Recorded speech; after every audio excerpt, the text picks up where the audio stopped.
There's this stubborn business myth that creative strategy and brand strategy belong in the corner over there, when the serious strategy work, the business strategy, gets done elsewhere. But what if brand strategy could actually lead the business transformation? I've invited Catarina Barradas today, Global Brand Director at EDP, to help us unpack this myth. With a really interesting background spanning civil engineering and cinema studies, she's not your average brand leader. And at EDP, she's unveiled the We Choose Earth brand signature. That's not just a tagline. It is backed by 25 billion euro in investments, with 95% of that going to renewables. That's not marketing fluff, that's business transformation. I'm Laura Jones, and this is Opinion Party, the podcast where we dispel the most pervasive myths in modern marketing. Welcome to the party, Catarina.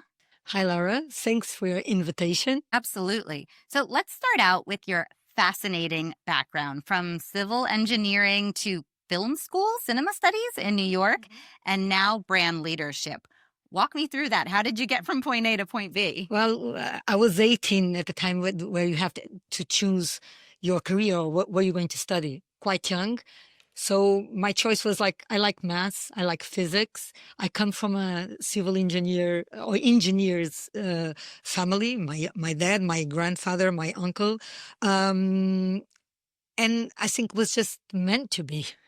Well, it wasn't a passionate choice, but now when I look back, it gave me a lot of interesting learnings that I now use in my career. So it gave me, decision-making process and fast decision-making, a structured mindset, resilience, because it was really hard to study engineer when you're not very passionate about it. and gave me, what I say, it's my credibility, because pretty much I can say and do whatever I want, because when you check on me, she's a civil engineer. So,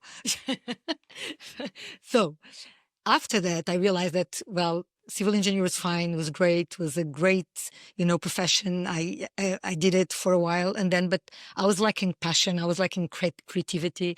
I like human beings. I like to understand connection, behaviors, and I like most of all storytelling. So that drove me to the film school in New York, and that opened up my, my horizons, my mindset, my creativity. And actually it was really important in project management, because film, it's quite an organized, enterprise that is put together for a project, and everybody knows what they're doing, their role, their position, their hierarchy. So for me was a lot of learnings from that. And then, well, I entered into a company. I did film for a while, but then I knew that I needed, some more business skills. So I did an executive MBA in the way to learn, strategy, to learn financials, to learn, management, leadership.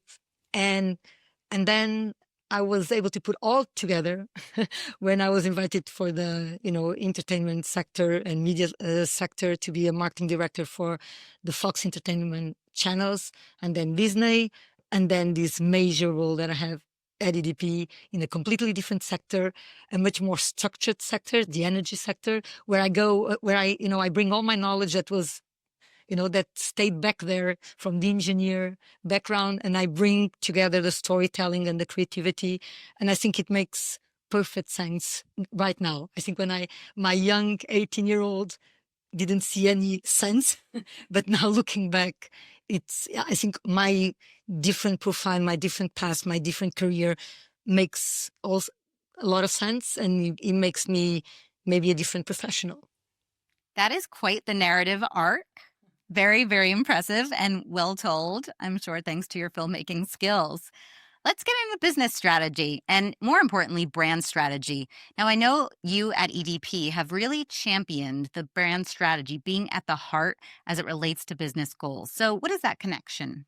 Well, so EDP has been evolving throughout its history, always in alignment with the business strategy. When I joined the company in 2021, EDP had just announced a new business plan. So saying that they will be all green by 2030, carbon neutral by 2040, really ambitious goals and changing their business plan, from scratch.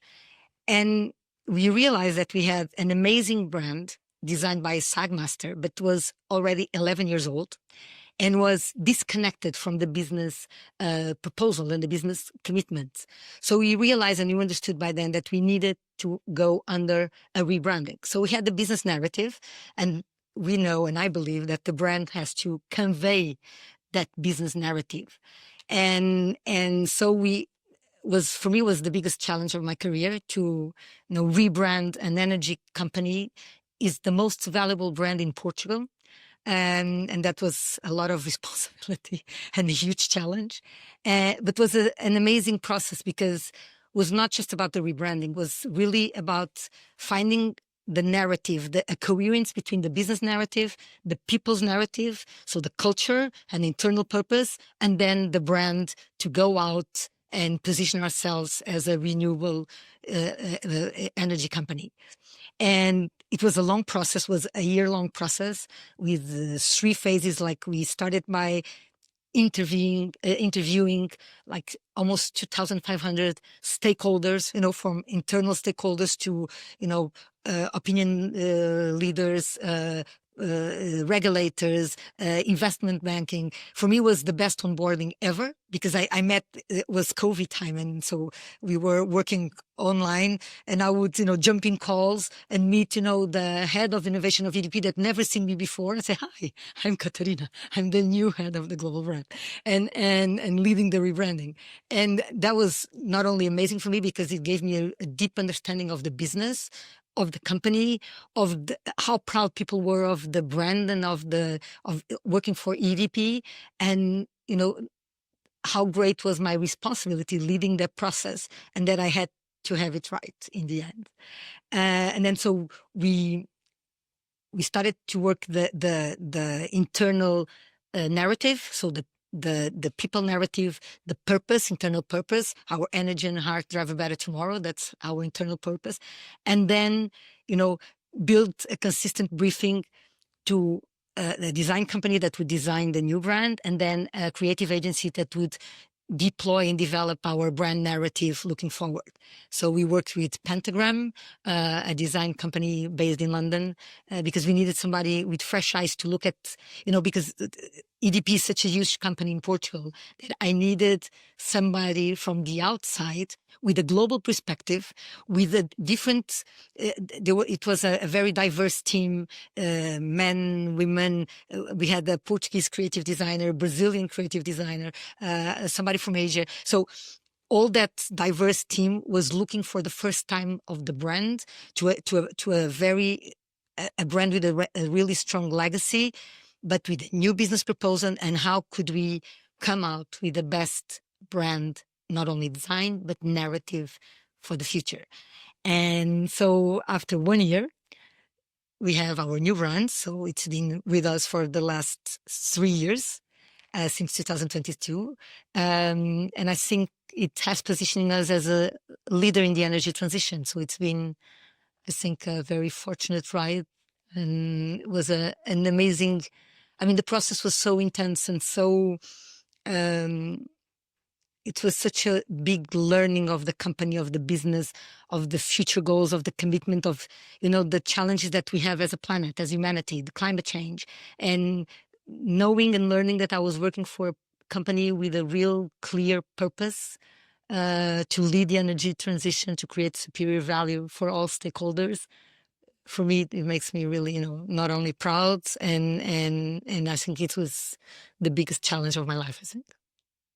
Incredible. That was quite a journey. It sounds like such a thoroughly thought out process involving multiple stakeholders from all parts of the organization, as well as customers. It was almost like the world's perfect trailer for the brand strategy. Can you describe the brand for us? What was the outcome of all of that? So the brand, was really fun the first time I saw the brand design with all the strategy behind it. And the pentagram was presented to us and said, well, this was all based in nature, on circle economies. So the circularity of nature, circle economies, the circular movement of your wind turbines, because we have a lot of wind turbines. And so they came up with our spiral, which is open and transparent. And the colors are bright because they are the colors of innovation, of nature, of innovation, and colors of our people.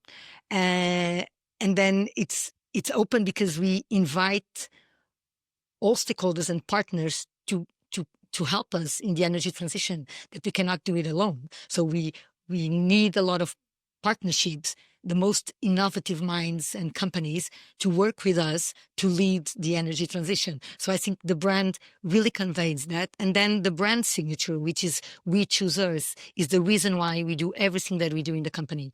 And it's our motto. It's our, it's our driver. It's what drives our people. It's what we use when we are hiring. So we are always looking for the like-minded, and we have this claim: "This earth is calling you to work with us. Do you answer? Are you answering the call?" And I think it's very clear for everyone in the company what the new brand stands for. And it was a full transformation. It was not just a new logo design. Was full transformation from the business to the people's narrative, and then to the brand, to embrace everything and really convey us in the right way, in the way we differentiate ourselves in a very crowded space of sustainability, and how we position ourselves to the world. Incredible. And you operate across many different markets, correct? Yeah. And those markets have such varying responses to things like sustainability and energy. How did you adapt the positioning to the cultural nuance of that? And what were some of the things that you learned? Well, I think the right word was just what you mentioned: adaptation. So we are all for coherence and consistency, and we have this global narrative and global strategy, so global campaigns, but we call it a global approach. So headquarters defines the global brand strategy, but then we really listen to the markets, to their specific needs. So US will have completely different geopolitical situation and business needs from South America, from Asia. So we really listen to those themes. And I think my drive is, and my team's drive is, we are here to help business development, and we are here to help teams on the ground to drive business, to find new projects, to open projects in new communities. And so what we give them is tools and the consistency how they should engage in those communities, but we really need to listen their insights. So if the "We Choose Us" is not working in the US, for instance, it's our brand signature. We keep consistent, but we will be speaking more about the benefits of the transition for the community, job creation, community development, how we will invest in certain community projects that leverage that community and brings really benefits for the community. So we always listen. So it's a global approach, very clear which are our target groups. So we have corporate stakeholders, we have communities, we have our clients, and then we have our internal stakeholders. And then we divide the target message for each target group. And I think like that, we've been able to adapt the narrative, keeping its consistency, but really fostering and helping the people on the ground, on the different markets, to develop business and take the best out of the brand. Sounds like a really inclusive approach. So in your time at EDP, you have done something amazing. You mentioned a word earlier before that I want to double click into: transformation. You have been so effective in elevating this brand strategy into all areas of the business. It's actually driving billions of dollars in investment. How did you get the organization to see something like brand as the driver for all of this? Well, I think the way we are organized internally, we have a leadership team. So we have a CEO and then 4 EBD members. And one of the members she comes, she was my former boss at the Fox Entertainment Channels, and she really understands, the power of brand, um, the power of storytelling, the power of clear messaging, consistency, and coherence. So we are very aligned. So it's very helpful when you have somebody that sits in the board level and foresees the brand. And I think the biggest shift that I saw happening in that EDP was from the beginning of the process of the rebranding, where the CEO, he was very humble to say, I don't understand anything about brand. My background is finance. But he was really humble to sit and to learn and to listen from us as specialists to explain him, how important the brand was and the rebranding was.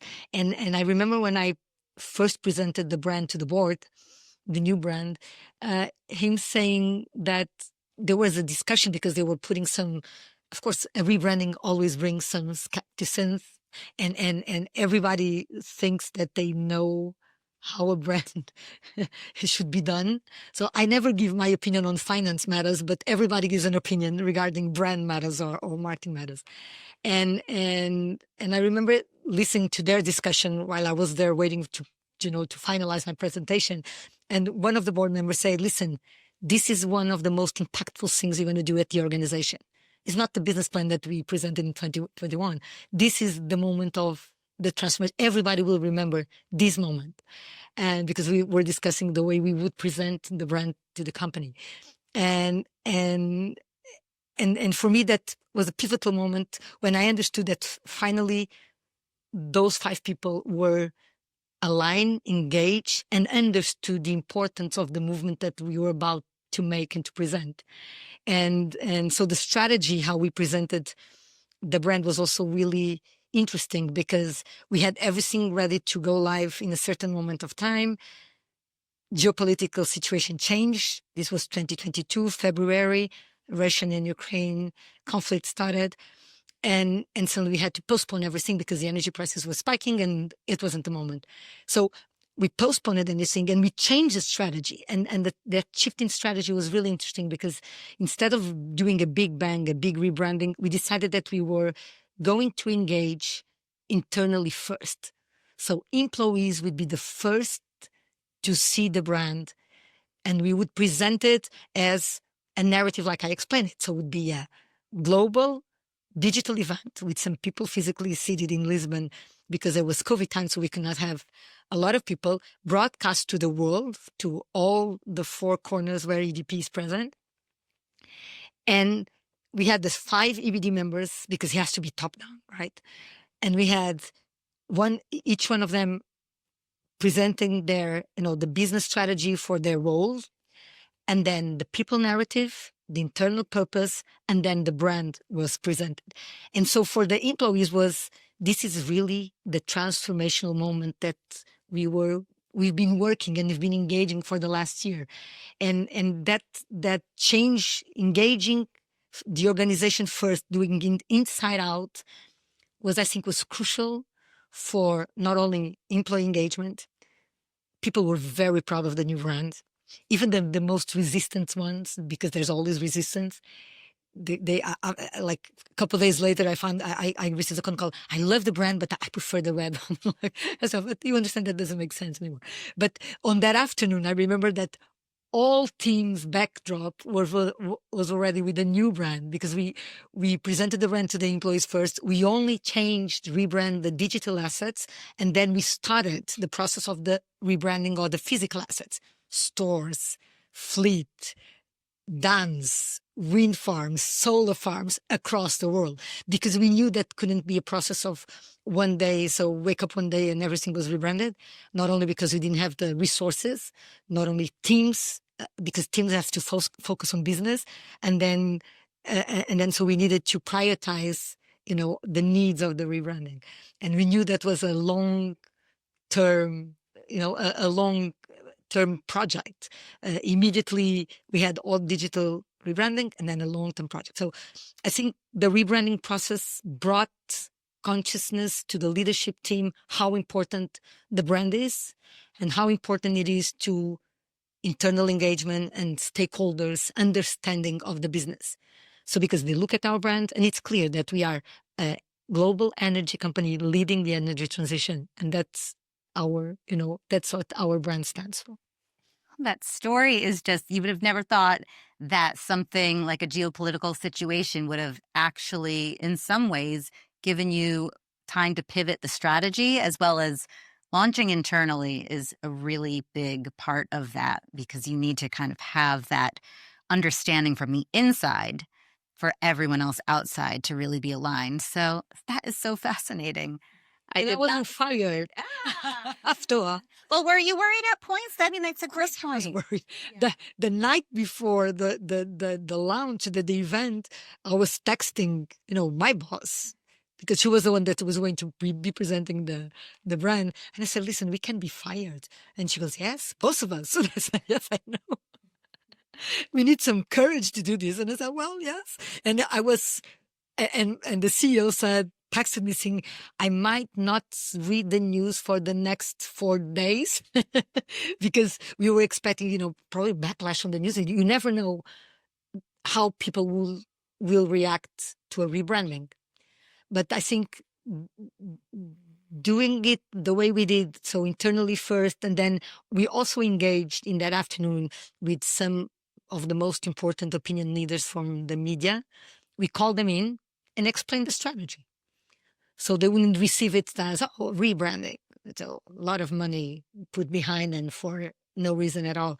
And they really understand the transformation that the company was going through and the reason why such a bold move at that period of time. And it was nice to explain them, listen, our logo has been alive for 11 years. It did its job. It's over. Our company changed. So we really need this. And it was clear for everybody. Smart, super smart. So you said you never know how people are going to react, but surely you did loads of research that led you to that point. And I bet there are a bunch of skeptics out there. So what were some of those points that you were maybe expecting a little bit more? And how did you overcome them? You are an energy company. You are talking about sustainability. That can be a tricky situation. So I think what we do, and because of that, I mean, one thing I have clear, we cannot never be accused of greenwashing. So what we do is that we are always very conscious of what we put out. And we have this motto that is we walk the talk, meaning that first we implement projects and then we tell the story about the project. And the projects have to make sense and they have to be really aligned. So I'm in a very comfortable position because my company is already 95% renewable. And all the sustainability metrics that we put out on the market, we are a listed company, so we have everything, really measured and in place and by the book, and there's a lot of scrutiny of our actions, and when we speak about sustainability, we have everything in place to speak about sustainability on the renewable space, on the energy space. What we have to make sure is that first, we are very coherent and consistent in the projects that we put money behind. So they have to be aligned. When we say we choosers, the projects have to comply with that because it's a huge responsibility. And when we tell the stories of the project that we already implemented, we always make sure that those projects comply with everything that we are telling, to investors, to analysts, to everyone, to journalists. So we are really careful to not only what we do, although we are an innovative company, we have a lot of innovation. Sometimes innovation fails. That's part of being innovative. But we always tell the stories in a very truthful way. Because the projects are already implemented. So I know what happened. I know what we did on those projects. And we engage with the teams on the projects for them to tell us exactly what they are doing, how they did it, and how we tell the story. So I think reputation is really key in this sector. So, and brand is reputation, and brand is what people say, what other people say the brand it is. It's not what we say what we are. And so we are always very careful in how we address skepticism, the way we address the way how we are responsible for the truth. And yes, only stories that really happen are being told. Walking the talk. Love that. Love that. And so you've launched this brand, right? You have this big global splash. It's out there. But as we well know, brands are not stagnant. The minute you put it out there, the brand is constantly evolving and changing. So what is your strategy to keep all of your stakeholders constantly apprised of the latest innovations, the evolution of the brand, reacting to certain other moments that are happening, current events? How do you manage that? So first, we need to be really attentive. So the energy is a key sector, right? So geopolitical has a huge interference in our business and our brand. And local markets, they're really different realities. So what we do is that we revise the strategy every year. Sometimes we have to shift what we decided, like in January, in March, because the world changed.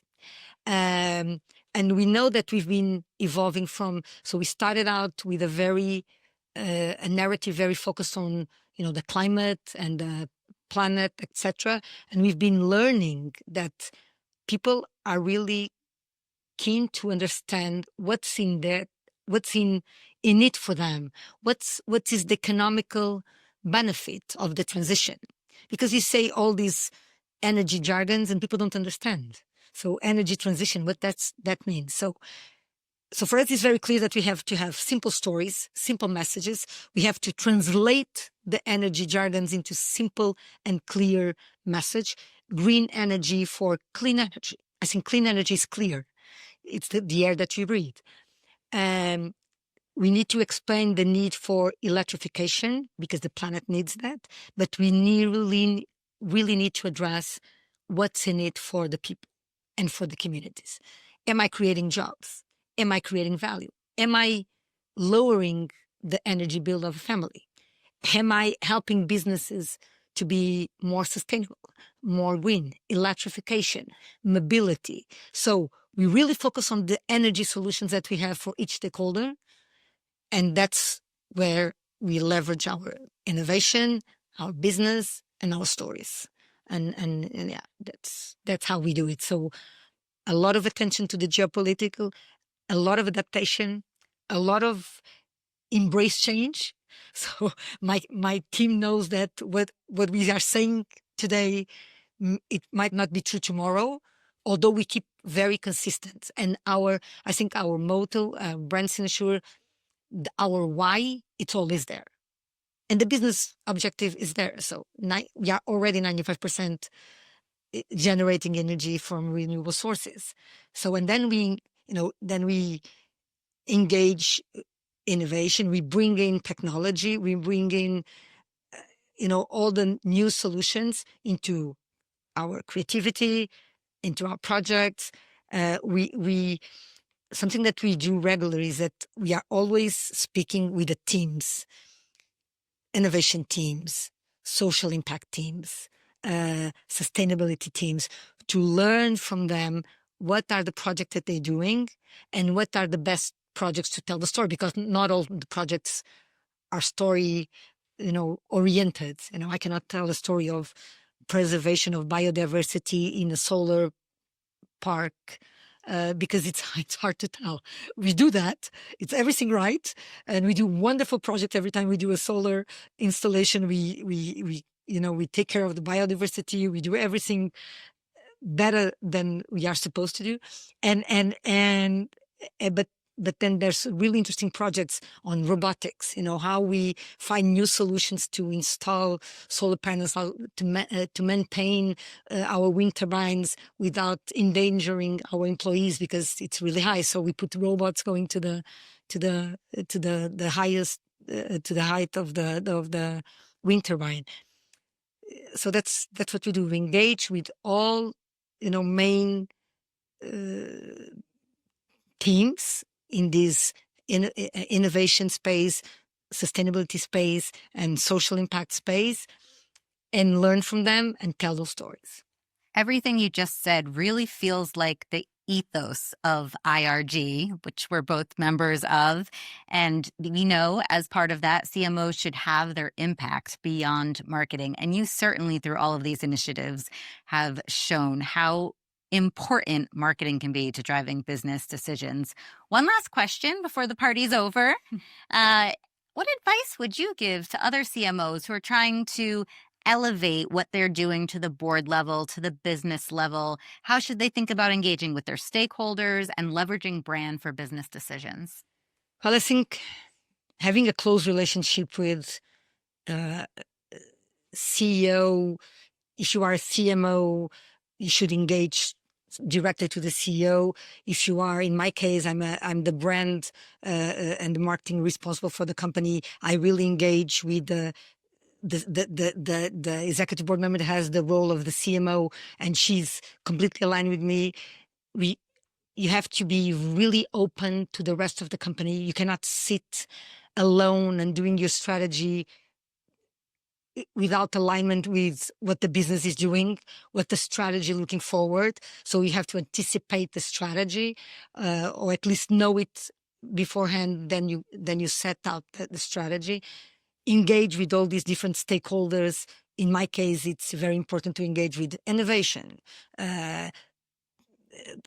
people and development, our HR department, social impact, sustainability, to understand what the project that they are doing and how can we tell the stories. You have to make them see the importance of telling the stories, because then they feel really proud when they see either in social media or in television a story about their project, and make them part of that storytelling, that process. Be very open. I think you should have an amazing team. Lead with authenticity. Make sure people understand that brand is reputation. So you really need to be careful how you address the brand. You need to be truthful. You need to make a voice inside the company. You need to find your way to be respected and to be trusted. And yeah, so I always try to learn fast. I'm a curious learner. I'm always reading. I'm always, reading about geopolitical, that I didn't need that much when I was in the entertainment sector. Now it's key, and to anticipate what the company will be shifting to. And so be ahead of trends, and then be nice. Be nice internally. Don't be arrogant. I don't know anything. I love to learn from my peers. So besides learning from, of course, the leadership team, because they always know more, but my peers, the head of sustainability, the head of social impact, the head of innovation, their teams, they know more about their project than I do. So I need to learn from them and make my team collaborate. So be nice and collaborative. I think that's my best advice. I don't have anything else to say. I love that. Be nice and collaborative. It has been such a fun time with you, Catarina, on Opinion Party. Thank you so much for joining. If I had to sum up our conversation in a word or two, it would be a lot, but so much goodness. And really, thank you for everything that you're doing for the IRG community and for the earth. Thank you. Thank you, Laura. Yeah, thank you so much for joining Opinion Party. If you want to learn anything more deeply about what you heard today, you can check it out in the show notes. And remember, everyone's invited to this party. So make sure you subscribe and like wherever you get your podcasts. Thanks for joining.